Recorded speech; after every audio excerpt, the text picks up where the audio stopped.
Good morning, everybody, and thank you for joining us once again on the African Reform Movement channel, where we discuss everything to do with African reform with an emphasis on Ghana. Thank you for joining us. As always, I'm your host. We have with us Dr. Nii and our distinguished guest, or the distinguished president of the ARM, who wants to share another powerful topic with us today. So if you're joining us for the first time, we welcome you. Thank you for joining us. Just want to let you know of a few things. Dr. Nii has a number of social media platforms, so please feel free to connect with him on there. If you ever want to follow us on YouTube, please remember to click the notification bell, because anytime we post up that we're going to be going live, it shows you the time and the topic, so please join us there, okay? And you can link with him on his website. He has a number of articles there that he writes. But as I said, the YouTube channel, LinkedIn, Twitter, it's all there. Dr. Nii has written a number of books. He's a prolific author, and all of his books can be purchased from his Book Nook store. You've heard him mention the Fifth Republic and other ones a number of times. They all can be purchased at this particular store here. Okay? So, Dr. Nii, we're going to be discussing franchise politics today. Over to you. Tell us what franchise politics is and why Ghana should be interested in this. As far as I know, this is a new concept. I've never ever heard of any such thing. So please, take the floor. Yeah, thank you, Uche. Good morning, everyone. Brothers and sisters, friends and sympathizers. This is a very important topic. Uche said she hasn't heard of that before. It's simply because it doesn't exist. It's my own creation. So, and I'm talking about this because in the last few weeks that I officially announced that I would contest for the presidency in 2024, different people have been asking me, are you coming as a flag bearer of a party, or are you coming as an independent candidate? Well, the answer is that a bit of both. I'm not coming as a flag bearer of a classical party, as you know, and I'm not coming as an classical independent candidate, as you know. I'm coming as a bit of both. And that's what you are going to hear today, what it means. Franchise and symbiotic politics, a way out of the quagmire of partisan and parasitic politics. So it's not just my way of contesting, but it's my solution to the present decay, political decay, the decadence in the system is actually my solution to it. Let's start with some few definitions. Can I have the first slide?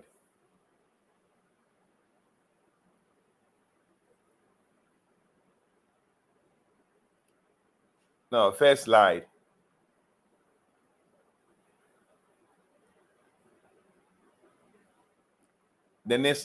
Yes, franchise and symbiotic politics. What's franchise? Well, this is the way I define it. It's a right granted by a producer for his product to be used and owned by another person. In a way, it's a form of an independent subcontractor. So I made this product, but I do not sell it. Somebody else comes, picks my product, and goes to sell it in my name, but he owns the local business. In that way, I concentrate on the production, and that person or persons concentrate on the retailing. Now, they are not my employees, they are on their own, but they actually depend on me for the products they sell. And that's why we call it, that's why I call it symbiotic politics. You know what symbiosis is, right? It's a relationship between two persons or two organisms which grant mutual benefit. As opposed to the present system we have of partisan politics, which is a parasitic relationship. So a friend of mine, a former minister, once told me that a particular party has no choice but to choose a particular person to be his flag bearer because he's the one with the money to run the party. Now, when I asked him, when did the person enter politics? He told me the person's. I said, when he entered politics, do you think he had $1,000 in his accounts?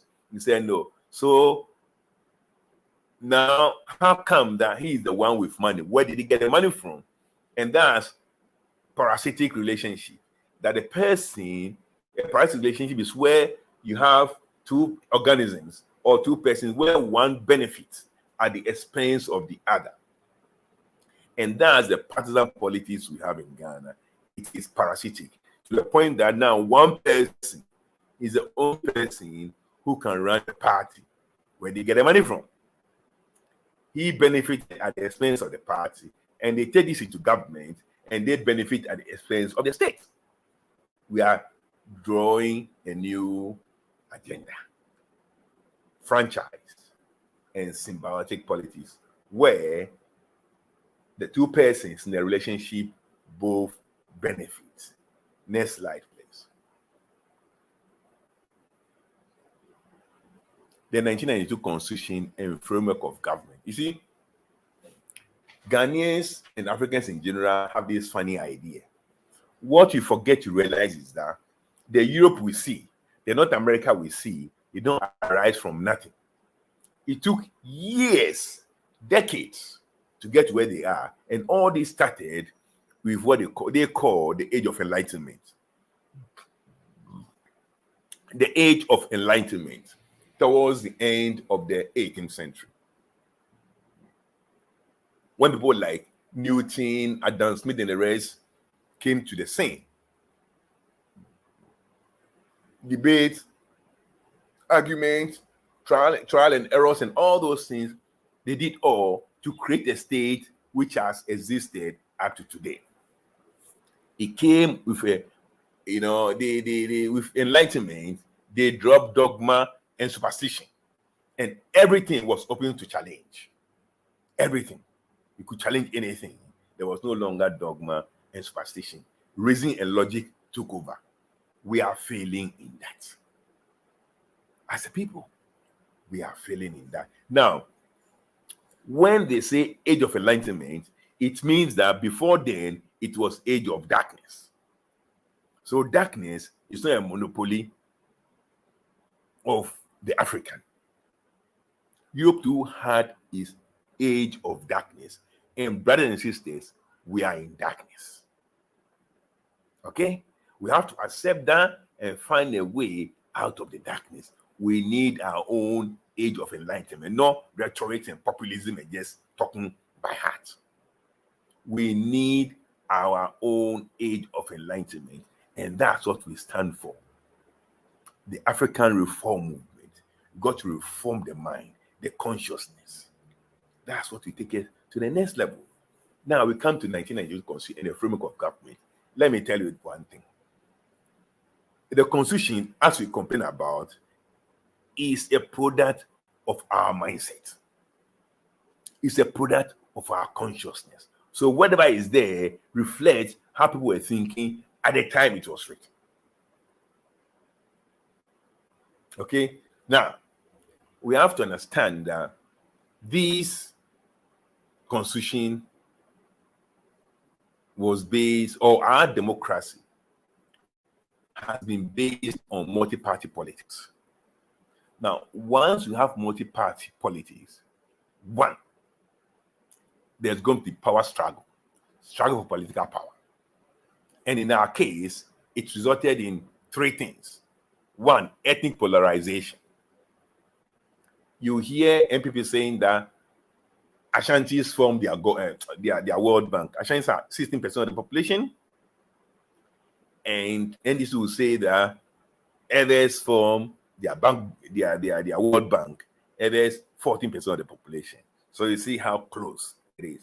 Now, once you have a scenario like this, you're going to have ethnic polarization and national disunity. And in terms of governance, you've got a dysfunctional parliament.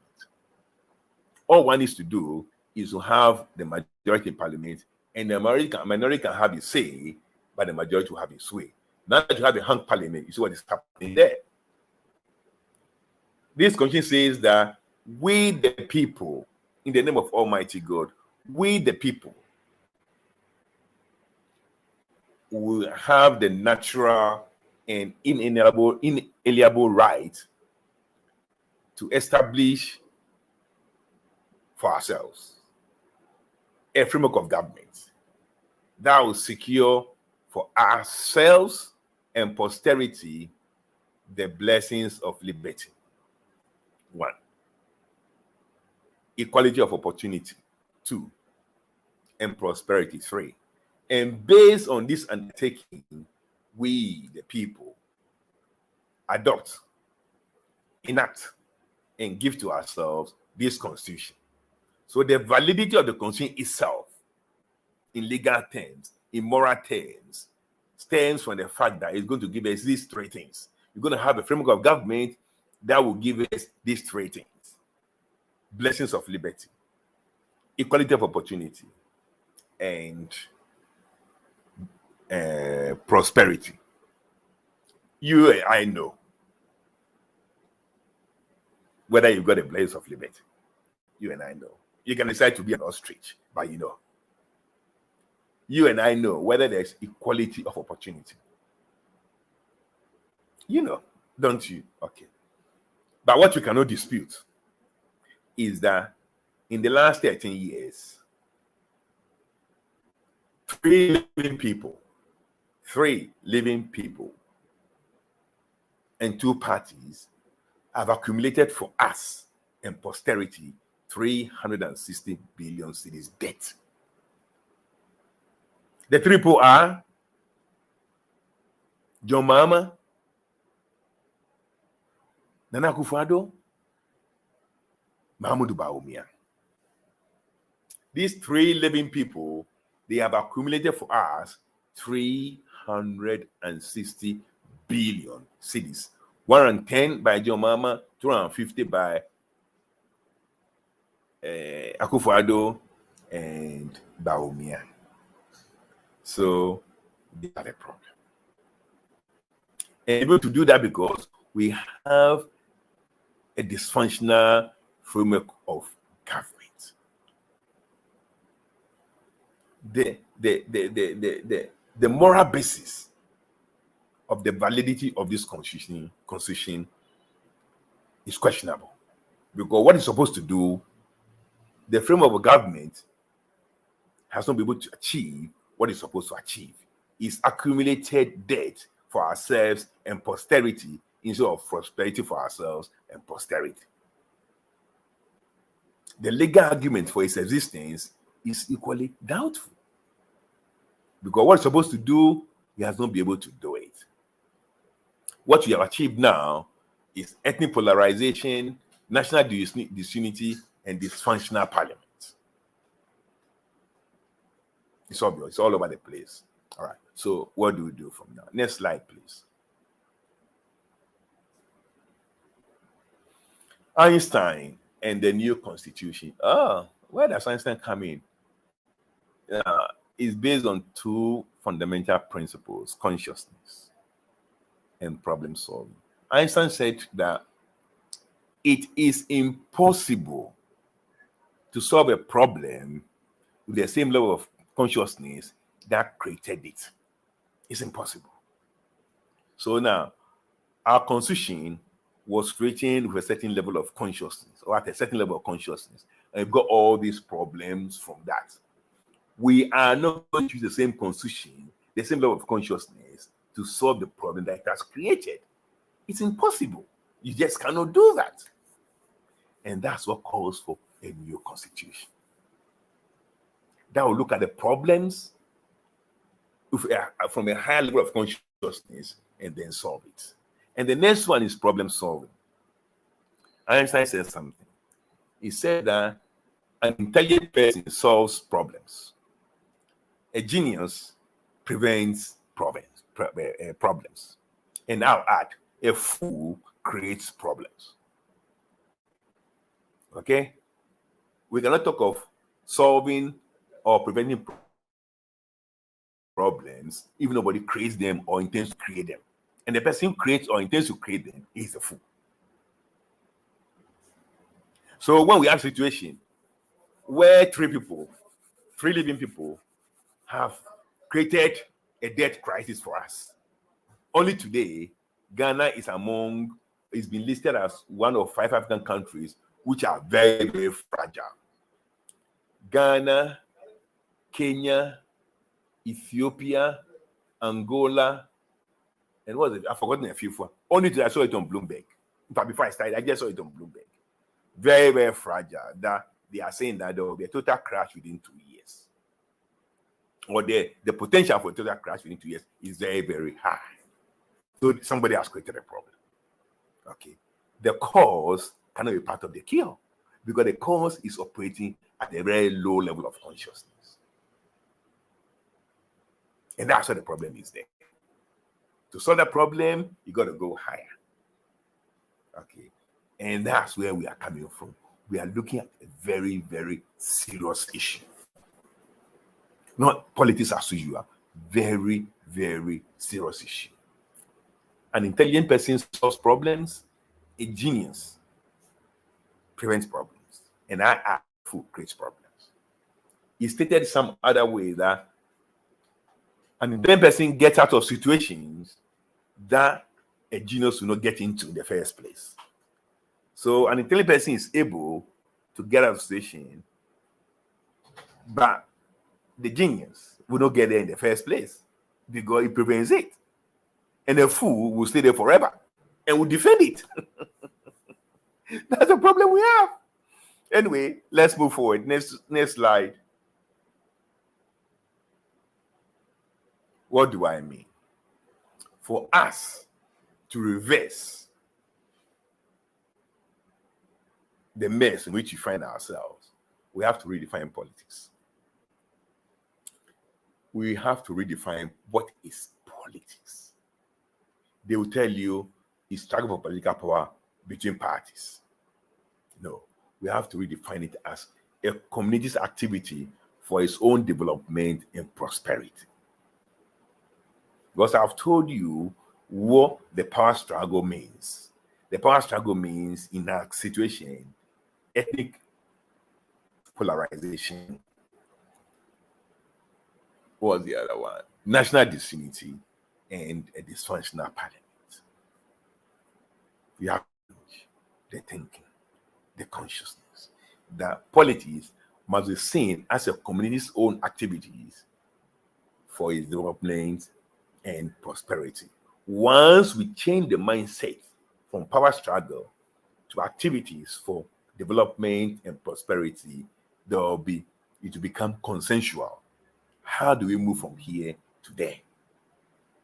How do we move from here? And once it becomes consensual, it's no longer, so it becomes a shared responsibility.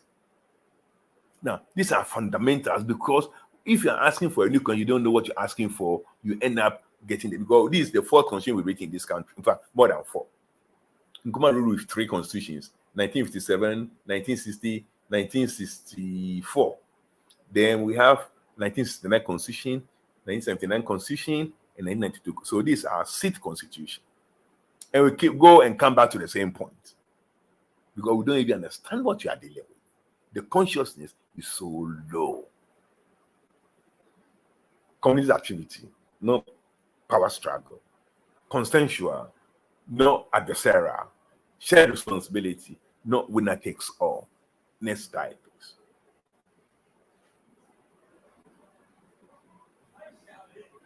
How do we do it? Franchise politics. Franchise politics. Well, the objectives are to weaken political parties,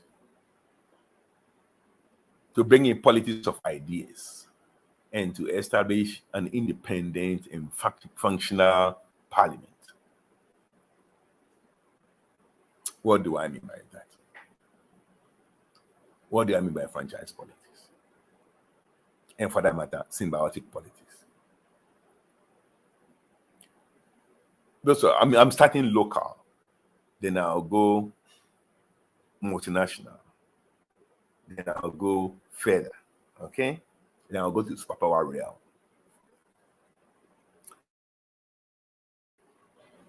Those of us, or those of you grew up with me, so when we were growing up, there was this there's this man called Skimpay. Skimpay used to live near the stadium, sports stadium. And she was a big kinky maker. All right, so we call it the kinky factory. Now, Skimpay will produce massive amount of kinky that he or she could not sell by himself, but then people will come and take the kinky from her, and then they will go and sell for commission. They will come and take the kinky from her, so she will sit at one place and produce kinky that was supposed to the whole of us. But she herself was not part of the distribution. And this is where the symbiosis comes in. They help a business, she makes profit, and she gives them work to do. But they were not her employees. They were independent subcontractors who would go and take the thing, go and sell for her, either for commission actually, or some of them would just go and buy it directly from her, and then they will go and sell, and they take the whole money. But that was a system that worked very well. She didn't have to worry too much about what happens in the suburbs. All she needed to do was to produce her kinky, and then these people will come and take the kinky from her as their own business. Go and sell, manage the local market for themselves. That was one. Then secondly, so there were big bakeries. Now, these big bakeries, they also bake their bread. People will go there and go and take the bread and go and sell for them. They did not have to worry too much about selling their own bread. Others will come. So when you go there, and there are some people who have two or three, you have bread from two or three bakeries. And when you go to buy, ask them, oh, is it from a Jaribi bakery or is it from Khan's bakery? I want Khan's because I want Jaribi bakery, or I want this bakery, I want this bakery. So people have a choice. But these bakeries, they don't have to retail their own bread. They make the products, and others would come and take it from them and sell. So it was symbiotic. The manufacturer and the seller were both benefiting from the relationship. That's local. I'm sure similar thing happened in other parts of Ghana and probably West Africa. When I went to Australia, I realized that, they do the same thing. Of course, we have McDonald's. McDonald's in Osu is owned by a different person from the one in La, or the one in Teshin, or the one in Kumasi, or the one in Tema, or the one in Takrady. The brand McDonald's is there. They go there, get whatever they want, start the franchise arrangement between themselves, the local guy and the manufacturer, that I want to use your brand and I want to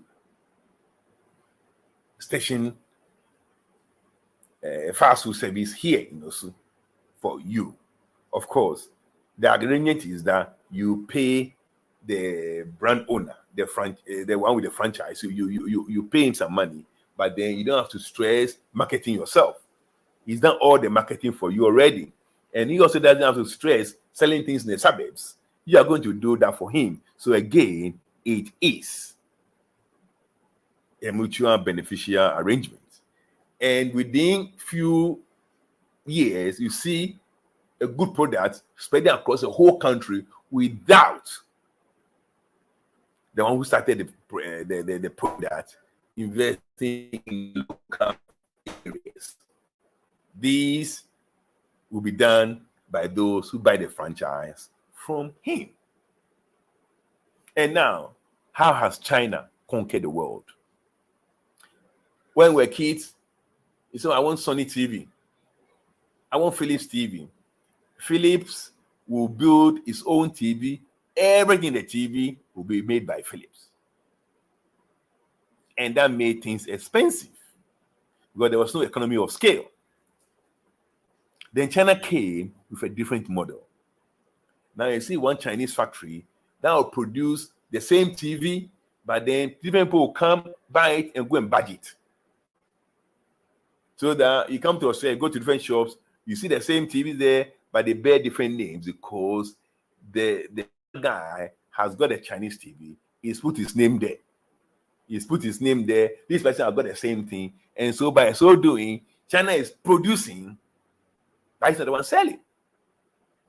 Others will go and buy it, and sell, and it's also a mutual beneficial relationship. It's symbiotic. It's a form of franchise. Though they are not bearing the name of the manufacturer, the subcontracting is the same. So then, how do we apply this in politics?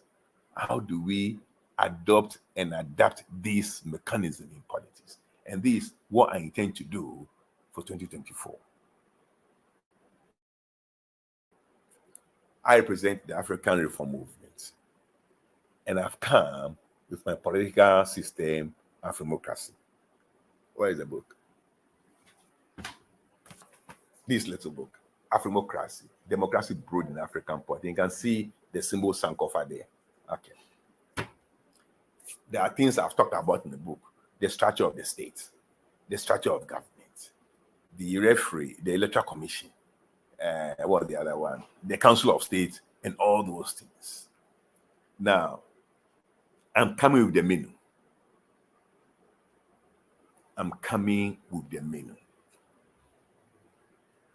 Now, any person who believes in my menu can get a franchise from me. Anybody who believes in the menu and wants to contest can get a franchise from me, so that the person then goes to his constituency and says or tells the constituency that this is what he's going to do for them if they vote for him. He's going to establish his own franchise in the constituency based on my product, but I do not own him. So if I have a national appeal, that will help him in his local constituency. And if he has any appeal in his constituency, that will help me. And the relation becomes mutual. But the difference between that classical political party is that I do not own him. You see, when we're growing up, in the Skimpin example I gave, when people went for the kenke, some of them would decide to add their own fish and their own shita to it. Others suggested the kenke. People made local adaptations to the kenke that they bought or they brought from Skimpe. So it's very possible that even if the person has bought his franchise from me, the person still has the capacity to make his own local alterations to fit his local scenario. But the main menu, the core, is from me. And that means that that person is independent. Skimpe couldn't tell the kenke retailer what fish she should add to the kenke. That was for the local seller to decide, because at that time she was independent. She was helping Skimpe to sell the massive kenke she produced, and Skimpe was helping her. She didn't have to incur the cost of the firewood and all those things, the production cost. She didn't have to incur that. She would get a ready-made thing, she would go and sell, and she just get her money. So that's the adaptation to politics. And that's why I said that it's a bit of both. I'm going to have an organization, maybe National Coalition of Independents or whatever, but not a political party. And those who subscribe to my agenda, they are not my candidates. They're on their own, but they are using my menu to campaign that they support this agenda. Now, that means that There are many young boys and girls around who are very ambitious, but they are blocked by old, incompetent, and arrogant and corrupt people who are now the incumbents. And these guys could not break through. Well, we are coming with an agenda. We are coming with an agenda. We are going to make our democracy politics of ideas. Because if I ask anybody in NDC or anybody in NPP what their parties stand for, they cannot tell me. For the past 30 years, they have never said anything about the framework of government, which is supposed to secure for us blessings of liberty, equality of opportunity, and prosperity. They haven't. And we all know we are in the bottomless pit now. But I'm coming with an agenda on framework of government. And I know people will see the sense in it. Now, when we go this way, and this franchise politics, I've said there's going to be politics idea because I'll put the menu there. So I'm McDonald's. Somebody claims it's KFC. Another claims it's Nando's. We put the menu out there. And then people buy the menu. Because for up to today, we don't have that scenario. We don't. NDC is a state party. It's a party that was formed when the founder was the head of state. So the longer a state out of power, the weaker it becomes. And that's all. It used the charisma of this founder to get power and state resources at its disposal to get power. Nothing else.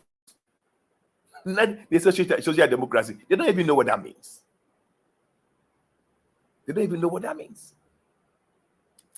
MPP is a Uterine party. I call it Uterine party. Okay.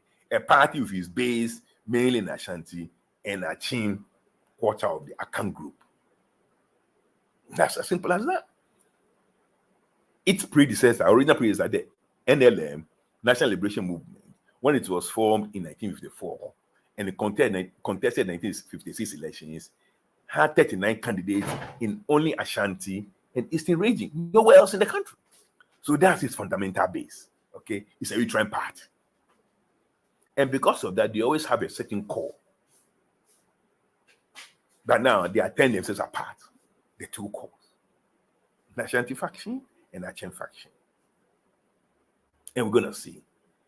We are not asking people to vote for us because our founder is from this region or our roots are from this region. We're asking people to vote for us because of the ideas. We are challenging the framework of government as we have it now.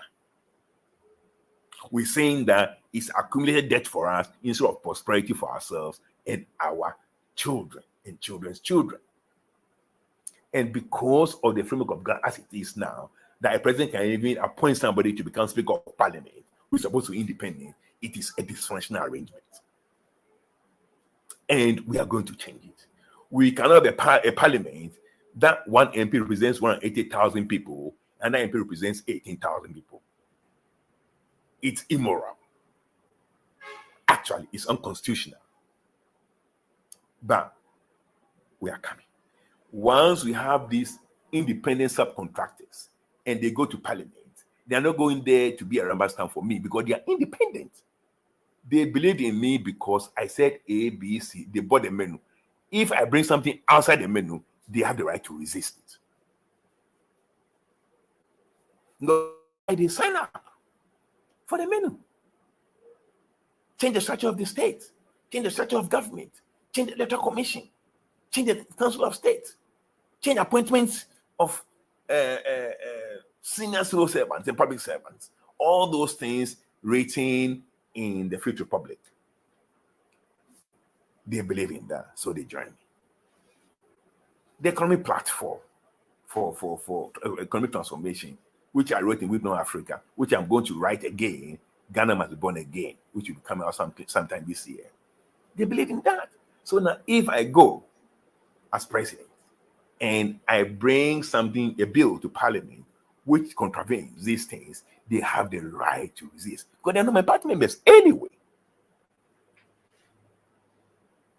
And that's how we are going to build independent and functional parliament.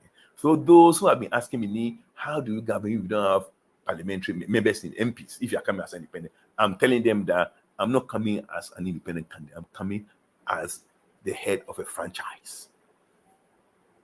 And I'm going to have members in parliament. And if I don't have members in parliament, if I bring a good bill to parliament, those there cannot reject it. Just as now that they've brought a body which is bad, they are strong to pass it because the people have spoken. People are becoming more awake about their responsibilities towards their governance. So don't worry that I'll have members in parliament because I know there are young boys and girls around who will not get their space in the status quo and who believe in my ideas and who will join me as independent subcontractors, using my national appeal, using my idea, using my menu to campaign locally for themselves, and then their followers locally also supporting me at the national level. Next slide.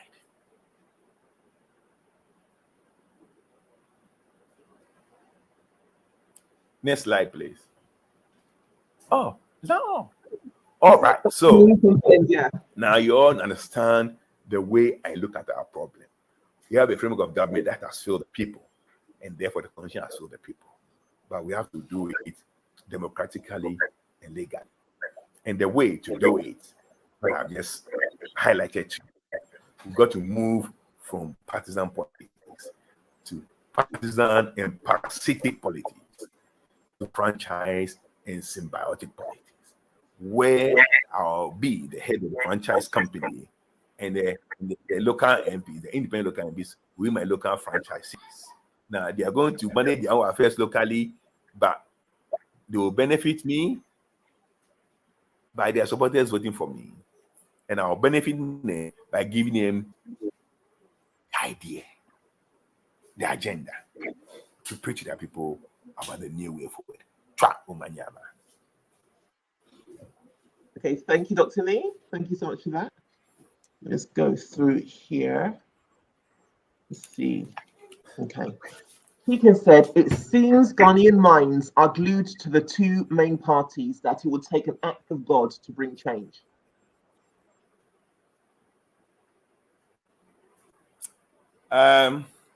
Yeah, you need the grace of God in Ghana for sure. But it's doable. Mm-hmm. It's doable. I'm not too sure.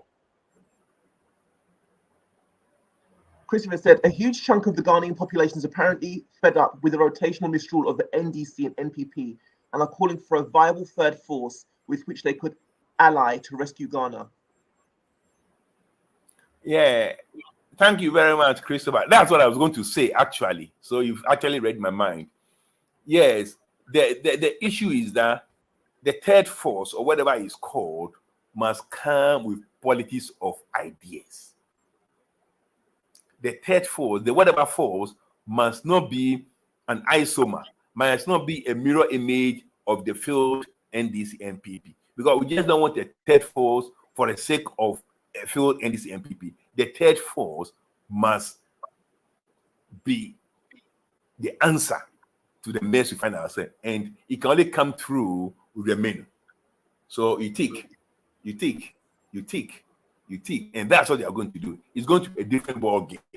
I'm not going to talk about corruption here, corruption there. We all know everybody is. We all know they are corrupt. Okay, they can do their corruption. They can do. You are a bigger thief than me. You are a bigger thief than me. You are a bigger brother than me. They can do that. We are looking at the framework of government that has allowed this rot to happen. And until we fix that framework, until we change the mindset that this is where the problem is, we're going to struggle. So we are coming as the new force. 2024 is going to be the new versus the old. Now, I represent the new, and the old is NDC MPP. And I'm going to meet them head on. I'm going to check from them. Thank you. Chris asked the second question. How does the ARM plan to fill that gap and in time ahead of the 2024 general election? Oh, Chris, that's what you are doing now.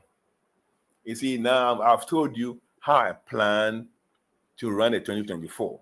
That I'm not going to come as an independent as we've always known, and I'm not going to come as a party as we've always known. I'll probably form something like National Coalition of Independents, or like Benema did in 1969.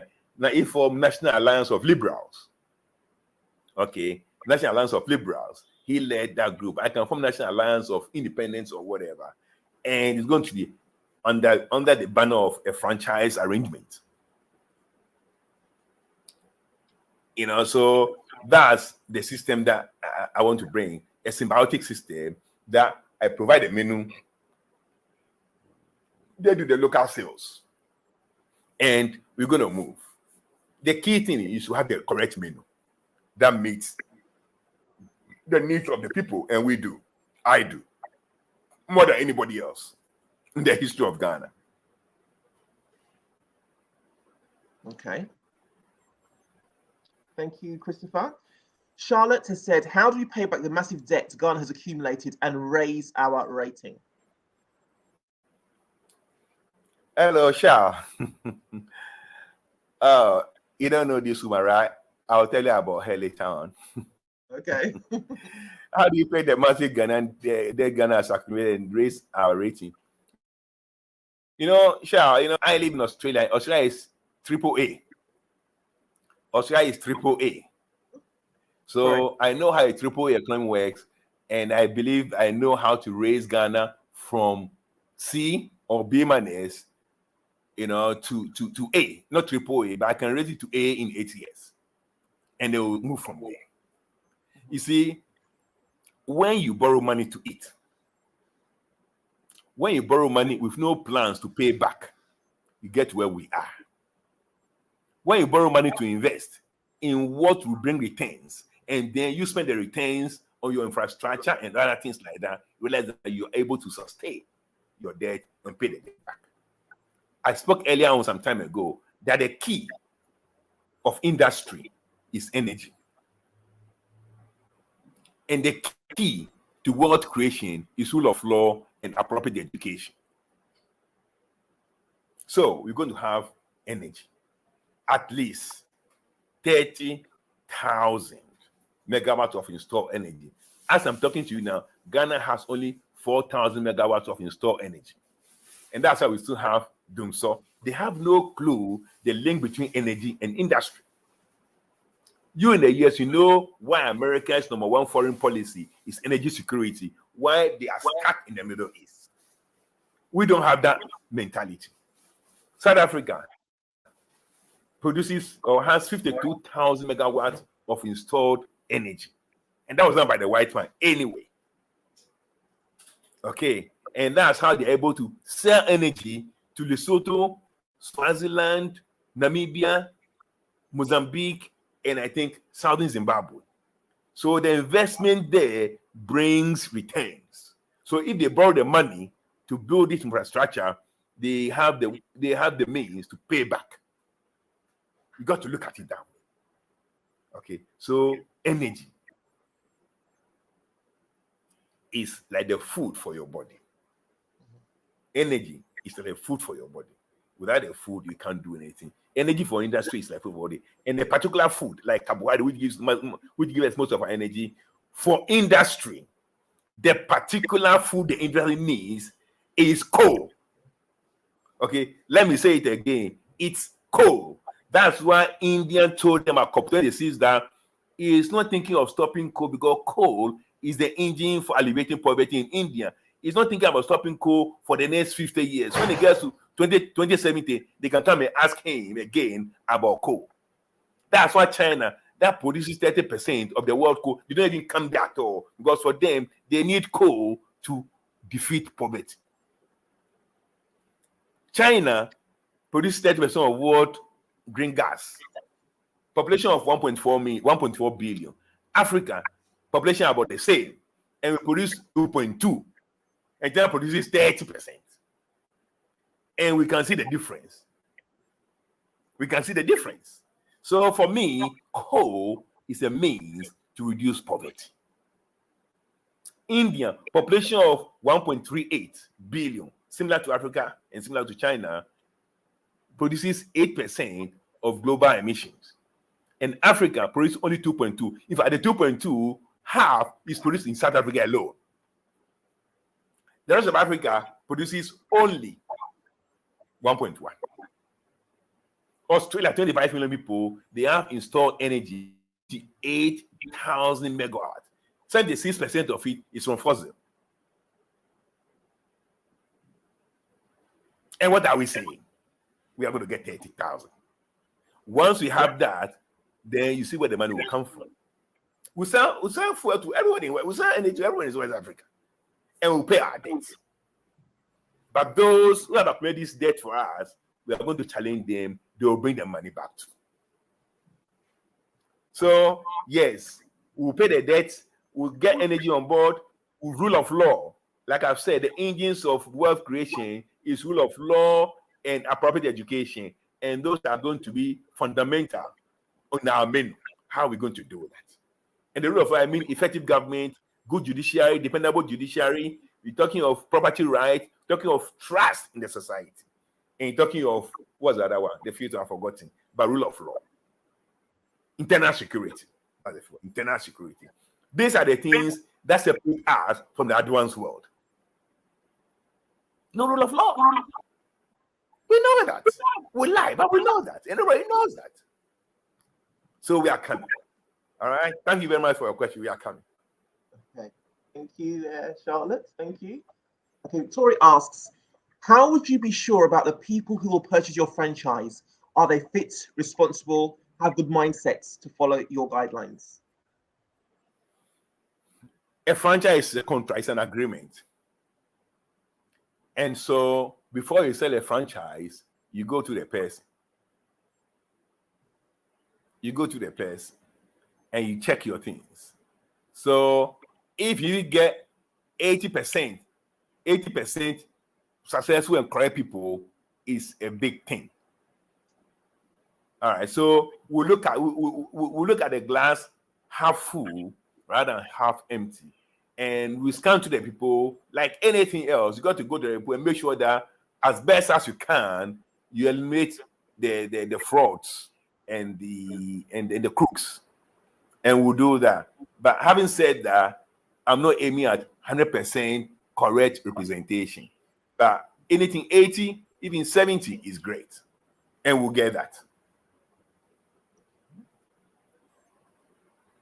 Celestina says, Nii, what does a credit rating downgrade mean to the ordinary Ghanaians? Okay. All right. Now, Celestina is stemming to an economist, but I'm an economist ended in 1984. But anyway, credit rating means the risk. It's a risk profiling of your ability to pay back loans and monies you've collected from others.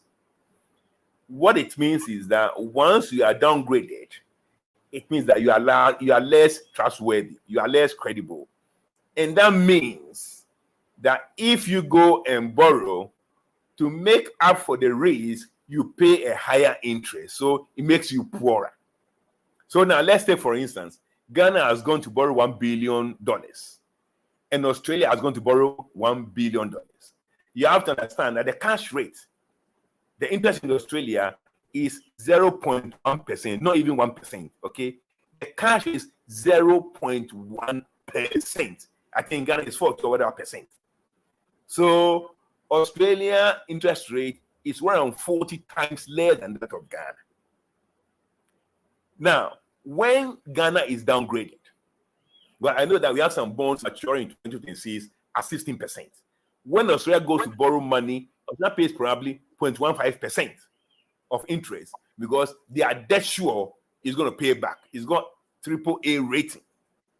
He has no problem, absolute credibility, the highest that any country can ever have. So they know that if Australia goes to borrow $1 billion, it may pay interest of maybe 0.15, not even 1%, 0.15% on the $1 billion. when Ghana goes to borrow the same 1 billion, because we are less trustworthy, because we are less credible, we'll pay 15% or 16% on the same 1 billion. So that's what they say, the rich will be richer and the poor will be poorer, because the amount of money that Ghana will pay on its loan, 15%, that is on 1 billion, that's 150 million interest on the loan. And the way it is that next year, Ghana will have to go and borrow money again to pay for the interest, because Ghana doesn't have the money. Meanwhile, Australia is paying 0.15,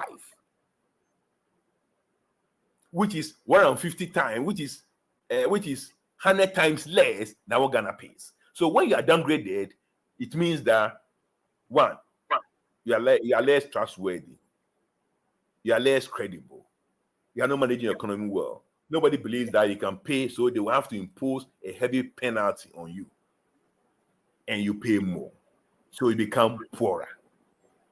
Okay, you become poorer. Australia will use 150,000 cedis or dollars to pay 1 billion loan. Ghana will pay 150 million on 1 billion loan. So that's what it means. It makes the country poorer. The country will have to dig deeper to pay for just interest on it. In fact, the country becomes insolvent. That's what it means. And that's where we are. We are now, according to Moody, we are in C. I classify C as comatose. B minus is very highly, very risky. B minus. That's the bottom of the B. You become a junk-rated economy from BB plus. So from BB plus, you go to BB, then you go to BB minus. Then you come to B plus, then you come to B, then you come to B minus. Okay, it's at the bottom of the B. That's the best rate for Ghana so far. It's at the bottom. S&P rates it as B, a B minus, and your finance man was jubilating because that is better than the C, the C that Moody rated there. So B minus is at the bottom, very high risk. But of course, C is worse. So that's where we are today. Okay, Dr. Nii, thank you for that. Another question from Celestina. And what would you do differently to improve the credit rating of the country? What I'll do differently. All right. Only yesterday, I read that the finance minister has said he's going to cut our expenditure by 20%. Only yesterday I read that he's going to cut it. Of course, that's what I've been saying, that to balance your deficit is not to impose e-levy. To balance your deficit, which the e-levy is going to be used to finance deficit anyway, nothing else, to finance deficit. To balance your deficit, you have to reduce expenditure. Now, if government has reduced expenditure by 20%, it means that government is going to save 27 billion from the 136 billion or so our expenditure. And then our expenditure is going to be 108 billion instead of 136 billion. So that's a good save. But I have suggested that, and this against a revenue of 100.5 billion. So there is still that includes the e-levy. So including the e-levy, we still have a deficit of 8 billion. That's better than deficit of 36 billion. Okay. So to answer your question straightforward, I'm going to match our revenue to our expenditure. That's what you have to do. Because the credit rating is all about your deficit management or your budget management. Once you do that, you don't have to go and borrow money from others for them to determine how to treat you. You are on your way up. If you can balance your budget, you are coming to B++. And if they can reduce the expenditure by 30%, that would be how much? That would be almost 40 billion off. And that means that we are going to drop below the 100 billion revenue. We're going to get about 135. We're going to get about 95 billion expenditure. So then we are saving. Our balance, our budget will be in the positive. And when it's in the positive, we can decide to stop the e-levy. We can say stop the e-levy, and our budget will just balance. Probably we'll have a deficit of maybe 1 billion or thereabout. Everything will change. Everything will change. It's that simple. But as long as we go to people to borrow us money, they will rate our risk of paying back. And that's where we are. So that's what I would do. You can't eat more than what you produce. You can't eat more than your pay. It's as simple as that. We all know that. Our marketing women know that. Our grandmothers who never went to school know that. So why don't we know that? You cannot eat more than what you earn. It's as simple as that. So do the declaration. If you don't borrow from somebody, how can a person come and tell you how to do your things? We love to borrowing. We do it at home and we take it to government. That's our lifestyle. Oh, Ghanaians say we are magicians. You're not magicians. You're not magicians. You steal or you borrow. You steal or you borrow. That's what we do. And we take it to government. And the world is now looking at us, laughing at us, ridiculing us. Because we always want to eat more than our salaries. So basically, that's what's going on. That's the underpinning mechanism. Okay, thank you, Dr. Nii. 10 Talents has said, partisanship, tribalism, and religion are, to my mind, the trinity of regression to development. How do you intend to encourage action towards purposeful, organized, and intentional development? Yeah. So now, Manye, I was going to talk about these, but I said that look, I'll just use 5 slides and make it short. Basically, everywhere in the world, the number one cause of blindness is cataract, except Ghana.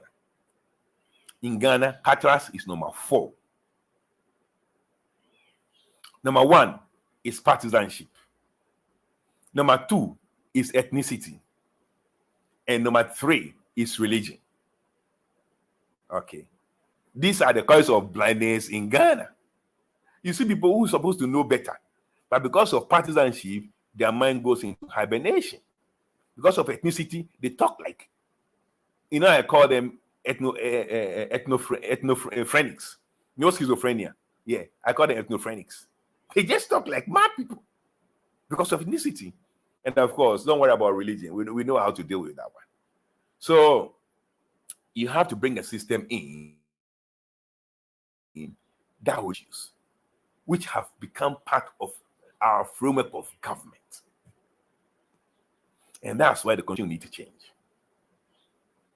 That's why the constitution needs to change. The form of government that gives all power to one person and one party in one place is wrong. You've got to create a system where partisanship is weakened and franchise politics or subcontracting independence is the way forward of minimizing the effect or the influence of partisanship, which then is co-terminus with ethnicity, as we know in Ghana. MP will say Ashanti is his base, NDC will say Ebe is his base.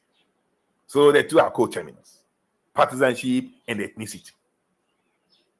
But what you are bringing will break that mold. And in my new book to come, the second edition of Afromocracy is about Fakefa. That's a whole story. I don't want to bring that one in here, but now even nails partisanship, not into coma, into absolute death. So yes, we'll have all these things going. We'll try and clear the blindness from partisanship, from ethnicity, and from religion. We'll clear the, and we just leave cataract alone so that Ghana becomes like the rest of the world. But thank you for your question. This is why we have to start thinking very, very deeply, and not superficially, and not peripherally, but deeply and centrally. We've got to change the framework of government. That's what's supposed to give us the blessing of liberty, equality of opportunity, and prosperity. But it's failed because it cannot work. We've got to change that one. And that's my agenda. That's the menu I'm bringing. And it's up to people whether they want to buy into it or not buy. No, poor buy because they are tired. I'm telling you, I get messages all over the place. And I know that it's just a matter of time. It's just a matter of time. So we'll get there. We'll kill the blindness due to partisanship.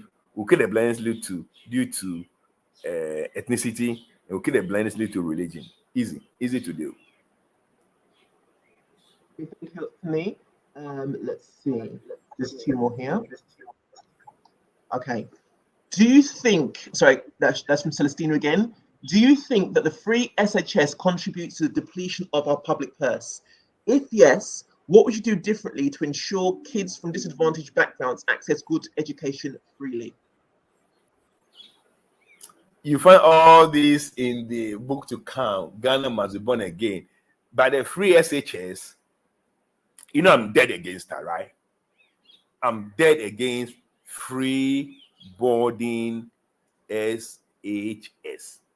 Nobody starts school in SHS 1. Everybody starts school in class 1. So that's where the foundation is. Now, under me, in our recent budget, only 4% was devoted to education. 4% of GDP was devoted to education. Under me, I'm going to have 10% of GDP going to education. Now, you ask the question about what will happen to disadvantaged children. Okay. In Ghana today, we have 5 different levels of public education. At the bottom is local authority, LA schools, then the mission schools, then the experimental schools, and then you have the armed forces schools, what do you call them? And then university primary schools. These are all government schools, but they are funded differently, and it's just not appropriate. So what I'll do is this. We have 12 years between class 1 to the end of SHS. The most important part, as far as I'm concerned, is the primary school system. So that is 6 years out of the 12 years before university. So the primary school system is going to have at least barest minimum 50% of the education budget. That is 5% of GDP, which is more than the 4% given to GDP, 4% of GDP given in this budget. Public primary alone is going to more than what is given to education, the whole of the education in this budget. But we are going to increase the share of education per GDP from 4 that they did in the budget to 10.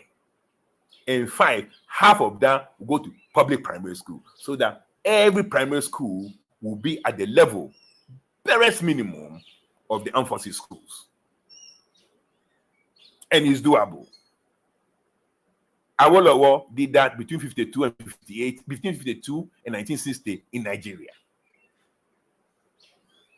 Easily in Western, not Nigeria, in Western Nigeria, when it was premium or before independence, and a limited rule, self-limited rule, Awolowo did that. When Castro came, Castro did that. We haven't done anything. We haven't done anything. This free SHS is a disaster. Free boarding SHS. Now, once I've done that, fix the primary school, build the foundation properly, you realize that going to GHS and SHS, you can't use it. In any way, under my administration, there's not going to be any lousy GHS. You're going to have 6 years primary school, 6 years secondary school. Go to secondary school, is going to be mainly community day schools. Anybody who wants to go to boarding will have to pay, like it happens in the UK there where you are, like it happens in Australia, like it happens in the United States. The state is not going to feed people's children in schools. If you want your child to go to a boarding school, you will have to pay. But this will become effective only when we have produced or we have provided day schools in every community, and we are going to do it in 4 years. We are going to do that in 4 years. Secondary schools in every community, like it happens everywhere in the civilized world. If you choose to send your children to boarding school, you will have to pay. I didn't send my children to boarding school in Australia because I couldn't pay. You didn't send your children to boarding schools in UK because you couldn't pay. So what Australia over 25 million over GDP of 1.6 trillion could not pay, how could Ghana of GDP of maybe 50 billion for 31 million people pay? Doesn't make sense. But secondary school, day secondary school will be free. Boarding secondary schools, you have to pay. It's as simple as that. No argument. And we are not going to use the money to develop LA schools into university primaries to feed ministers' children in secondary schools. That will not happen. That will not happen. The last time the marketing when were on social media, they said cancel the SHS because their children are growing lean. You cannot do it because it's not doable. It's just filthy politics. Anyway, message is clear. You spend 50% of education budget on public primary school to upgrade them to a level of at least armed forces, if possible, university primary level, over a period of time. And we're going to have 6 years secondary education free for their students, and those who would like to go to boarding, they will have to pay. Now, again, with that, we're going to do education tourism, okay? So that will make our big secondary boarding schools available for people from outside Ghana to bring their children and pay money so that we can use that money also to further our education program. We have more money. In Australia, the education budget from foreign students is 47 billion, bigger than the whole budget of Ghana. We can do that in West Africa. We can become the hub of education. That people from even Ghanaians outside could bring their children to our best schools, boarding, and pay. People pay in Australia. So that's what's going to happen. I call it the aeroplane model. Okay? The state will provide economy for everybody. Everybody. You want to go to business class, you got to pay. It's as simple as that. Okay, thank you for that, Dr. Nii. Last two questions from Victoria. I think you've touched upon this one, but I'll just bring it up anyway. Nii, what would you do if the buyers default from your menu with regards to franchise of your political party? You mean, what would I do if, for instance, they win and they decide not to follow the menu in Parliament? If that's what you mean, that's fine. That's fine. They will have another elections will come, and they have to have their own menu. You know, because they are independent anyway. But I believe in the goodwill of people that if you sign an arrangement with somebody that I'm going to use your menu for my campaign, and the person wins, I believe that the person is obliged to follow the menu. If I bring something outside the menu and the person is against that, the person is free to be against that.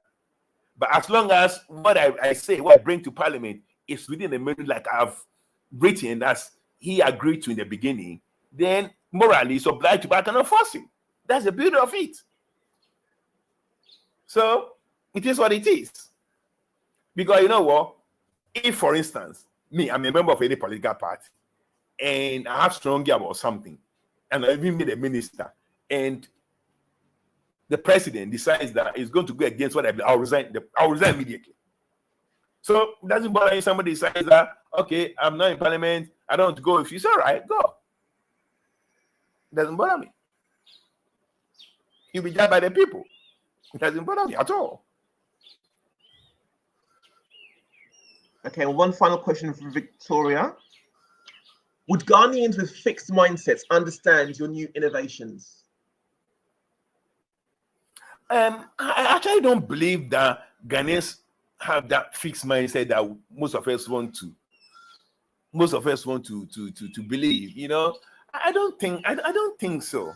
We are like any human beings anywhere in the world. Mind you, Donald Trump came from nowhere and won elections in America. You would have thought the Americans have got a fixed mind. They don't never vote for such a person. And the second elections, 2010 elections, he got about 70 million votes of Americans. So I don't believe that people have this fixed mindset. People are struggling. But if they believe that they've got fixed mindset and for that reason they don't stay where they are, it's up to them. That's what elections is about. Go out, campaign, put your money out there and see what the people say. So I honestly don't believe that the mindset is that fixed. I mean, what's the name of these guys? Danko and the rest were trotting around the country with their own way of doing things. And Nkrumah came and he formed his CPP in June 1949. By February 51, he's won landslide. People change their mind. Just like that. And even he was leader of the CPP for only 7 months. From June 1949 to January 1950, when he was arrested after the positive action, he left the scene. It was Bedman who ran the show. Yet they wanted a 4 out of 38 contested seats. People changed their mind. They didn't know him before. He just came. They believed what he was saying, rightly or wrongly, but they changed their mind. So I don't believe that, and these are people who were not educated at that point in time. I don't believe that our mindset is that fixed, honestly, because I know what I'm saying. Look, there's a radio station or TV station or whatever in Ghana who are saying that, oh no, I'm unorthodox. I'm not sure what I will say on their TV, so they be careful. They don't want to invite me now. They're already scared. When I've not even started jogging. And they are scared. So don't worry. The mindset is not that fixed. The mindset is wrong, but it's not fixed. It's got to change and be made more mobile. We'll be all right. We'll be all right. Okay, there's all the questions and comments. Thank you to everybody who participated. This has made a really rich conversation. Much appreciated. Thank you, as ever, Dr. Nii, for another thought-provoking broadcast. We'll be back again next week at 11 a.m. same place. Don't forget to check out Dr. Nii's his website. Don't forget to check out his different platforms, and you can connect with him there. Also, don't forget that he has a bookstore where you can purchase a lot of the books that he's mentioned from there as well. Okay, so that's it from us. Enjoy the rest of your Saturday. Have a wonderful week. Take care then. Bye-bye. Oh, your line is breaking. Oh, I can't hear you very clearly. Can I you can hear hear me? you now. Yeah, I'll just say, that's it, and have a wonderful week. Okay. Thanks once again, brothers and sisters, friends and sympathizers. We are on the mission to rescue, resuscitate, and restore Ghana. Chomanyaba. Thank you.